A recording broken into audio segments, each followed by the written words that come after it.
Mulih nonton wayang kulit diwedeni memedi obor. Tontonan wayang kulit mujudake hiburan favorit kejaba ketoprak lan film layar tancep tumrape warga masyarakat ing Karangpadesan nalika taun 70-an. Nalika iku umurku lagi 12 taun. Kaya dene bocah-bocah sepantaran, aku kalebu seneng marang tontonan wayang kulit. Wektu semono ana pagelaran wayang kulit ing daleme Mbah Kyai Mataram sing papane ora adoh karo Pasar Playen Gunung Kidul. Emane saiki panjenengane wis seda ing 10 taun kepungkur, jalaran yuswa sepuh. Nadyan Mbah Kyai Mataram iku duk nalika isih sugenge ora kagungan gamelan lan wayang kulit sarta ora bisa ndalang, nanging panjenengane seneng banget marang kesenian Jawa tradisional mligine wayang kulit. Saben taun sepisan persise pendak malem tanggal 1 Suro, Mbah Kyai Mataram mesti nanggap wayang kulit. Sakabehing dalang sing cukup kondang ing tlatah DIY lan Jawa Tengah ing wektu iku nate ndalang ing daleme Mbah Kyai Mataram. Nanging sing paling asring yakuwi dalang lokal sing uga mujudake abdi dalem Kraton Ngayogyakarta Hadiningrat, Ki R.W. Cermo Taryono sing saiki uga wis seda, saka Desa Logandeng, Kecamatan Playen. Dalang kasebut ing jaman biyene asring ndalang kanthi njupuk lakon babat Bharatayuda sing ngritakake peperangan ing antarane Darah Kurawa lan Pandhawa. Sing nonton nganti mbludak saking akehe.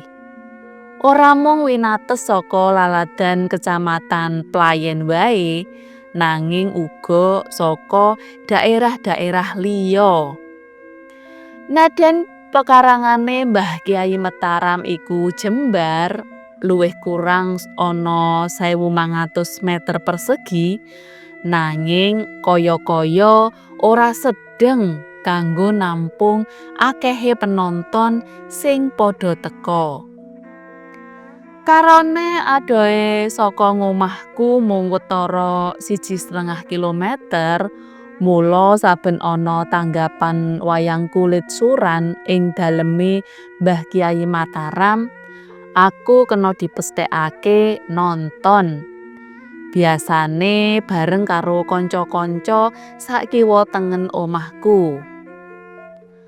Wengi kuwi aku nonton bebarengan karo Mia lan Kiran, kekarone jeneng Singklon. Mangkat saka ngomah luwih kurang jam 6:30 sore. Saktekane papan wayangan jam 7 luwih sethithik. Karana pagelaran wayang durung diwiwiti, aku sak kanca padha ndelok-ndelok dolanan sing didol para bakul ing dasarane. Aku sak kanca ora ana sing tetuku, jalaran ora padha duwe sangu dhuwit. Sawise sayah mubeng-mubeng ndelok panggonan wong dodol dolanan, kebeneran acarane wayangan wis diwiwiti. Aku sak kanca banjur golek papan lungguhan sing rada medhok lan entuk ing sak dhuwure galengan ing sak ngisore wit gedhang. Nganti lakon wayange tekan gara-gara watara jam 12:30 wengi sing ngetokake wayang Semar Saanake, aku sak kanca isih panggah padha nonton. nanging wis rada krasa ngantuk. Sabubare gara-gara aku keturon kanthi sende-sende wit gedhang. Luwih kurang 2 jam saka anggonku keturon. Aku gragapan tangi merga ana banyu gumrojok sing ambune pesing ngenani sikilku. Bareng tak waspadakake jebul ana wong wadon setengah umur cincing ngadeg jejeg kanthi sikil mekangkang pipis ning ngarepku. Kanthi anane kedadian kuwi aku ora muring-muring nanging malah banjur ngadeg sinambi mites irung banjur alihan karo kandha. Wong turu je dipipisi jian pesing tenan. Wong wadon sing pipis iku malah kaget lan wedi, girap-girap dengkelen. Ora mlayu nanging malah tiba ndeprok lan glundung semaput.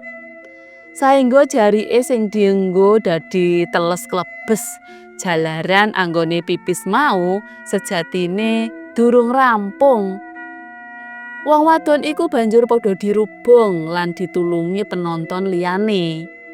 Sakwise sadar lan ditakoni larah-larahe, malah banjur padha digeguyu ger-geran. Jalaran kanthi ora sengaja dheweke mipisi wong lagi turu sing jarene ora ketara awit keslamur wit gedhang. Lah bareng lagi pipis gumrojok ngerti-ngerti ana wit gedhang sing tangi lan mlaku dhewe. Apa tumon? Watara jam 2:30 para esuk, aku banjur goleki kanca-kanca sing tetela padha ninggal aku jalaran keturon. Sakwise nganti kemput lan kesel ora ketemu, aku duwe krentek bakal mulih dhewe. Nanging atiku deg-degan karana kelingan kudu ngliwati 3 papan sing kondang angker lan asring ana memedine. Sing sepisan Kedung Ceper, kaloro Buk Kali Tlaga, lan sing ketelu Alas Nglarangan. Kanggone Kedung Ceper jarene ana sing bau reksa, sing medeni wewujudane gonta-ganti lan asring ganggu warga sing lewat sandinge. Nanging karana lokasine caket karo pomahan warga, aku wani. Bubar ngliwati kono, aku rada seneng jalaran ora ana kedadian apa-apa. Sawise ngliwati Kedung Ceper watara 200-an meter arah mengalor, tekan ing sak dhuwure Buk Kali Tlaga. Dada krasa nratap karana saking wedine. Dilalah saka kadohan katon ana sinar lampu mobil sing uga bakal liwat kono. Hatiku dadi ayem. Mula banjur ngenteni tekane lampu mobil sing bareng. Wus cerak jebule truk sing lakune ora bisa banter awit dalane pating blethok durung aspalan. Anehe truke malah mandeg lan sopire bengok-bengok keweden bareng ngerti ana bocah cilik ing wayah semono mlayu-mlayu ndhisiki truk. Mbok menawa aku dikira lelembut sing arep jogging utawa lari-lari pagi, luweh. Sawise ngliwati Buk Kali Tlaga luwih kurang 400-an meter kanthi arah mengalor ngetan utawa watara 300-an meter sadurunge tekan ngomahku, aku kudu ngliwati Alas Nglarangan sing kawentar asring ana memedine wedon, banaspati, memedi usus, lan memedi obor. Sak tekane tengah alas, Githokku krasa mrinding. Merga dumadakan aku weruh kaya ana obor sak pirang-pirang sing papane mung caket karo dalan lurung cilik sing arep tak liwati. Sawise aku cerak karo obor-obor lelembut iku, sing nggawa obore ora katon. Aku banjur ndungkluk, lungguh, grayah-grayah arep njupuk watu. Ancasku arep tak nggo mbabit obor-obor kuwi. Eloke lelakon. Sakalane aku ndungkluk arep golek watu, bareng aku ngadeg maneh, obor sak pirang-pirang sing cacahe wetara ana 20-an iku wis ora ana siji-sijia. Welah, blaik. Jelas memedi obor iki mau, batinku. Mula karo keweden aku banjur nangis lan mlayu sipat kuping nunjang palang, sing pungkasane ngos-ngosan lan wel-welan. Nanging bisa tekan ngomah.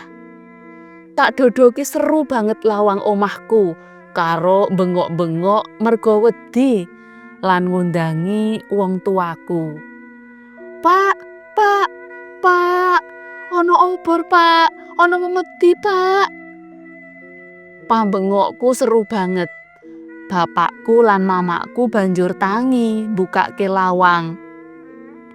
"Ana apa le kok girap-girap karo bengak-bengok?"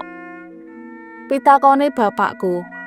Anu Pak, aku mau diwedeni memedi obor ning alas larangan kono. Obore akeh banget, Pak. Wangsulanku karo isih wel-welan. Alah lele. Lah mung karo obor wae kok wedi. Halah mbok mau malah kon ngeterke sisan tekan ngomah karo madangi dalane. Ngendikane suwargi bapakku kalem, kaya ora tau ana kedadean apa-apa. Apa tumon, lah wong sing jenenge memedi je malah kon ngeterke mulih wong keweden. Suwargi bapakku iku pancen aneh-aneh. Sawise ana kedadean iku, aku kapok yen nonton wayang kulit lan tontonan liyane ing wayah wengi. Nanging ora bareng karo anggota keluargaku. Jelase semelang yen dilimpekake tinggal lunga kanca banjur bali mulih dhewe. Ing dalan kepethuk karo memedi maneh.